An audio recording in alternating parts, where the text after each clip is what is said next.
Halo teman-teman subscriber, welcome to my channel, Andriana Titale.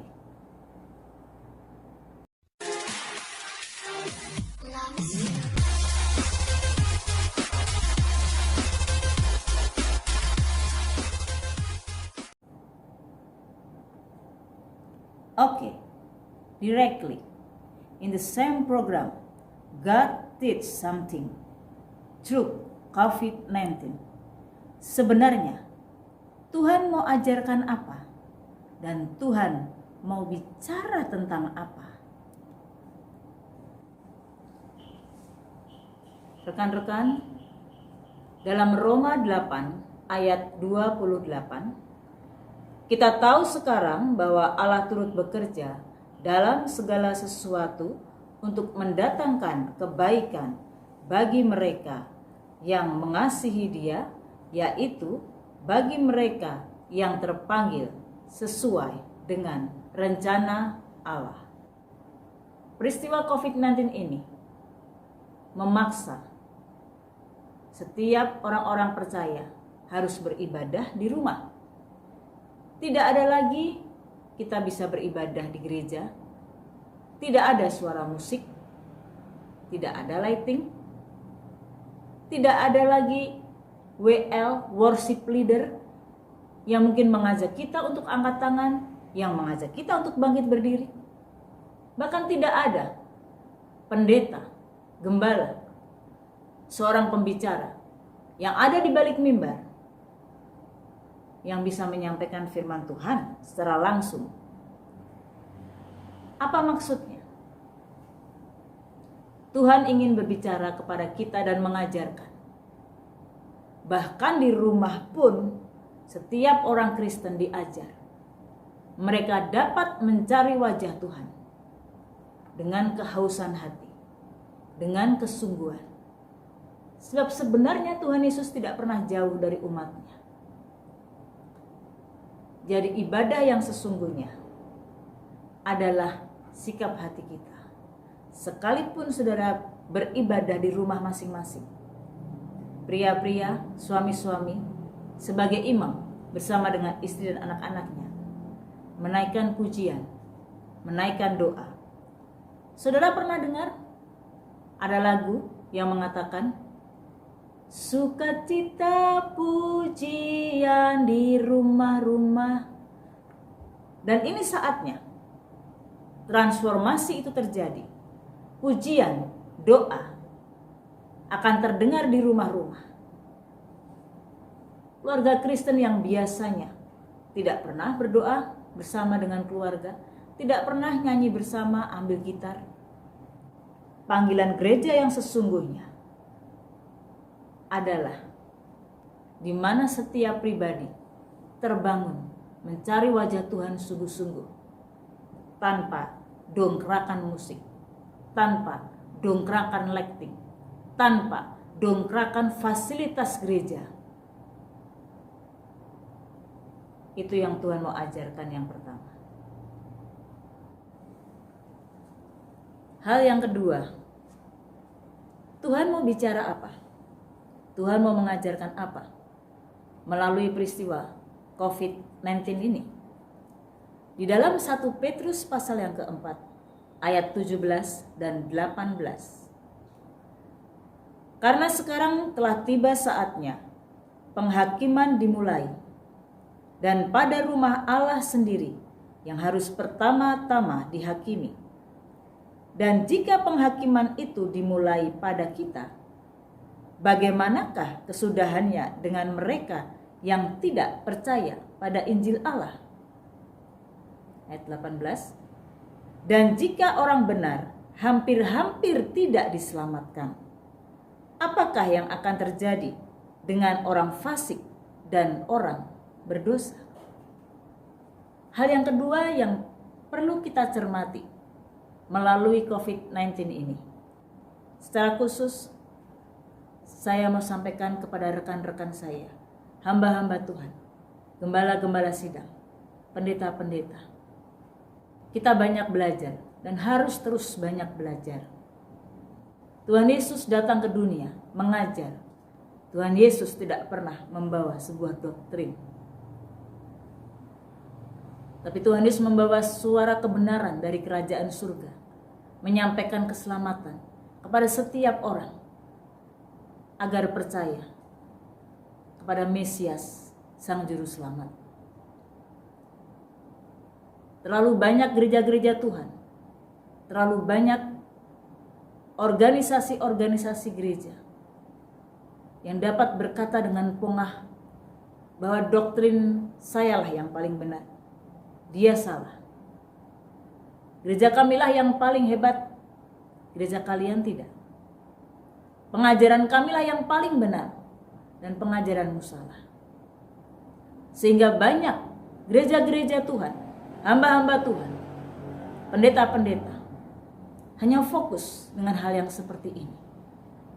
Mereka lupa dengan jiwa-jiwa di luar sana yang sedang berdarah-darah untuk mencari sebuah jawaban bagaimana mereka bisa dipulihkan dan mengenal Yesus Kristus yang sesungguhnya. Melalui COVID-19 ini, apa yang bisa kita banggakan? Gereja saya, gereja saudara, dan kita sebagai hamba-hamba Tuhan bisa berkata, ini gerejaku, itu gerejamu. Saya mau katakan, kita semua adalah hamba. Gereja yang kita gembalakan bukan milik kita. Sebab gereja yang kita gembalakan adalah miliknya Tuhan. Saya dan saudara, rekan-rekan hamba Tuhan, hanyalah hamba. Ingat sekali lagi, kalau sudah ibadah di rumah seperti ini, tidak ada satu hal yang patut disombongkan oleh siapapun dan oleh apapun, oleh organisasi gereja manapun, denominasi manapun. Namun sebaliknya, di balik COVID-19 ini, Tuhan sedang mengajarkan kepada semua gereja-gereja Tuhan, hamba-hamba Tuhan, pendeta-pendeta, seluruh organisasi Kristen. Engkau adalah tubuhku, engkau adalah tubuh Kristus. Yang satu menjadi tangan, yang satu menjadi kaki, yang satu menjadi mata, dan saling membutuhkan. Ada masanya nanti. Kita harus menyelesaikan tugas kita. Menyelesaikan karya terbesar dari kerajaan surga yang diembankan kepada saya dan saudara. Semakin banyak engkau diberi, semakin banyak engkau dituntut. Semakin banyak jemaatmu, semakin banyak tanggung jawab yang harus engkau emban. Dan engkau harus bertanggung jawab kepada Tuhan. Melalui COVID-19 ini, Tuhan mau bicara. Dan itulah pelajaran yang kedua. Mari hamba-hamba Tuhan, mari rekan-rekan pendeta, mari rekan-rekan gembala sidang. Be humble, be humble. Mari belajar rendah hati. Tidak ada waktu lagi untuk kita posting.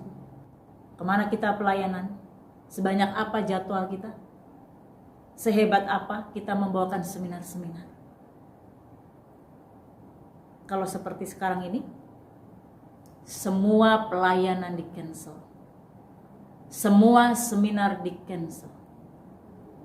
Tapi satu hal, kuasa Tuhan tak tercancel oleh apapun. Untuk itu hamba-hamba Tuhan, melalui COVID-19 ini, mari belajar be humble. Mari semakin rendah hati. Saya dan saudara tidak ada apa-apanya. Segala kemuliaan hanya bagi Tuhan.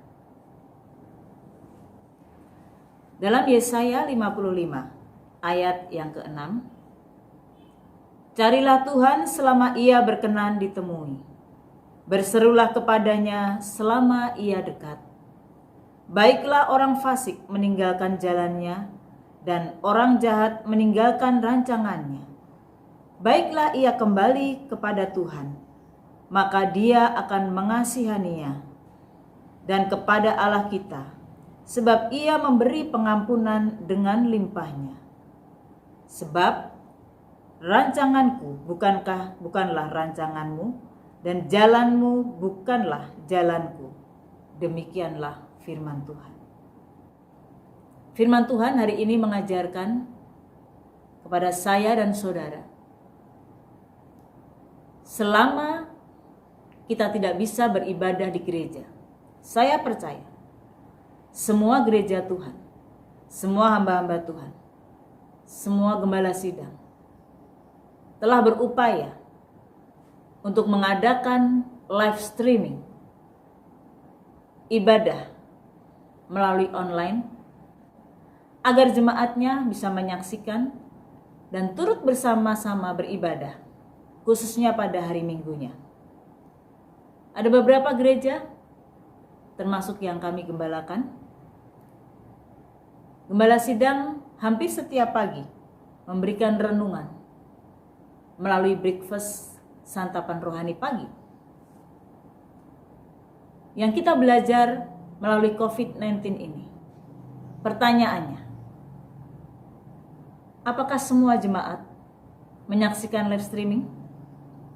Apakah semua jemaat juga sungguh-sungguh dan mendengarkan setiap rekaman breakfast santapan rohani pagi yang diberikan oleh pemimpin gerejanya? Who knows? Kita nggak pernah tahu.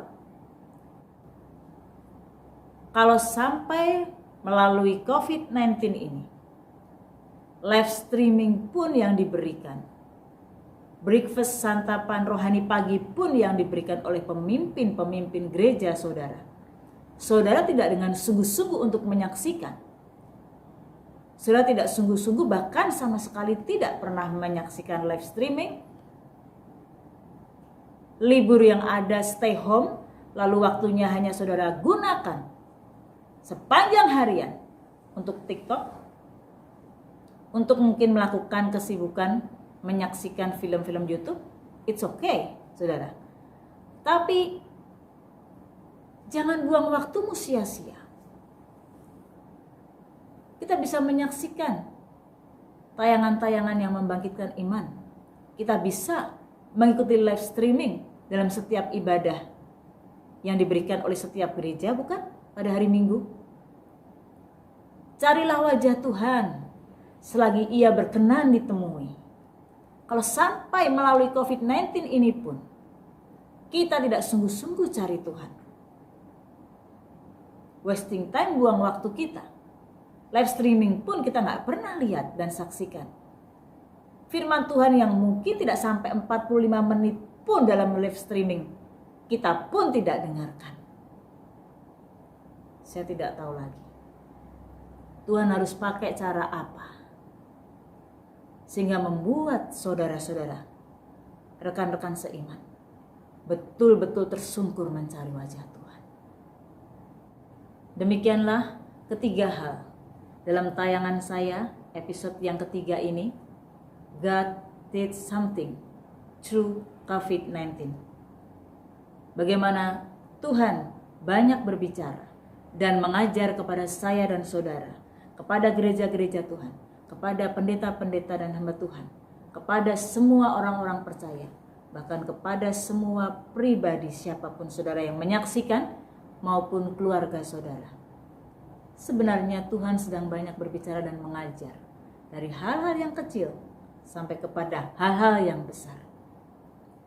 Tapi sebelum saya tutup, saya akan bacakan satu ayat. Yesaya 42 ayat yang ke-8.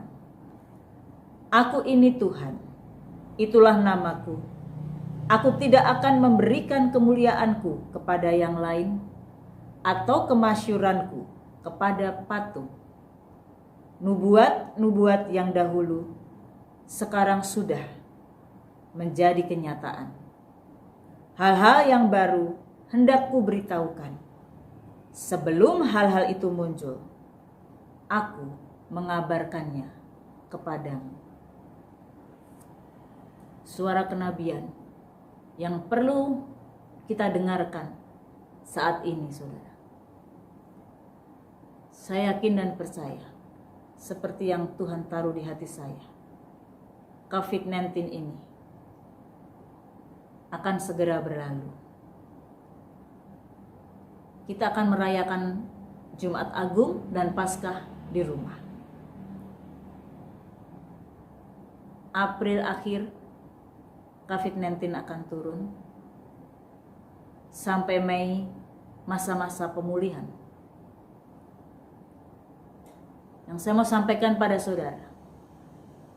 Setelah berlalunya COVID-19 ini, saudara, akan terjadi pujian, nyanyian, tempik sorak di gereja-gereja Tuhan setelah kita kembali beribadah. Pujian yang belum pernah dinyanyikan, spirit semangat antusias yang belum pernah terjadi sebelumnya di gereja saudara, itu akan terjadi. Sebab banyak anak-anak Tuhan yang secara psikologi, yang secara spirit rasa kangen ibadah. Mereka menyadari betapa mereka bersyukur bisa kembali beribadah di gereja. Spirit yang kuat itu akan mendorong di mana banyak orang Kristen, gereja-gereja Tuhan, mengalami sebuah pujian yang belum pernah mereka rasakan. Dan saya percaya ada kuasa dalam pujian dan penyembahan. Dan saat itu terjadi, saya mau sampaikan pada saudara, banyak orang akan dipulihkan, yang sakit disembuhkan. Terjadi hal yang sangat luar biasa di gereja-gereja saudara. Seperti saya melihat banyak bulir-bulir gandum yang sudah matang dan terisi begitu gempal dan penuh sekali gandum-gandum itu. Saya pernah lihat gandum kuning, padat, sampai seperti gold. Tuaian yang luar biasa. Bicara tuaian bukan saja orang yang tidak percaya menjadi percaya, saudara. Tapi bicara tuaian adalah orang-orang yang terhilang kembali kepada Tuhan. Mereka termasuk sebuah tuaian. Orang-orang yang lemah dikuatkan. Orang-orang yang terhilang kembali kepada Tuhan. Orang-orang Kristen yang biasanya kebaktian biasa akan mengalami suatu ibadah yang sangat antusias nanti. Tapi saya mau katakan pada saudara, itu tidak lama. Akan datang masa yang jauh lebih sukar dari COVID-19. Tapi Tuhan berkata, jangan takut. Sekalipun mungkin akan ada resesi setelah itu, resesi ekonomi, saya mau sampaikan pada saudara, seperti Tuhan memelihara Elia di Sungai Kerit, seperti Tuhan memelihara Elia melalui janda di Sarfat, melalui burung gagak, seperti Tuhan menjaga umatnya Israel, memberikan tiang awan, tiang api, saat kelaparan memberikan roti mana, bahkan mengirimkan burung puyuh. Pada saat masa itu juga, orang-orang yang bertahan di dalam Tuhan, Tuhan tetap pelihara, Tuhan tetap jaga. Nasihat saya saudara, perkuat imanmu, lebih dekat dengan Tuhan, jaga kekudusan, hidup semakin intim dengan Tuhan. Sebab segalanya akan segera berakhir. Sebentar lagi Tuhan akan datang. Oke, thank you for watching my channel. See you next my video. Oke, jangan lupa subscribe, like, comment, and share. Oke.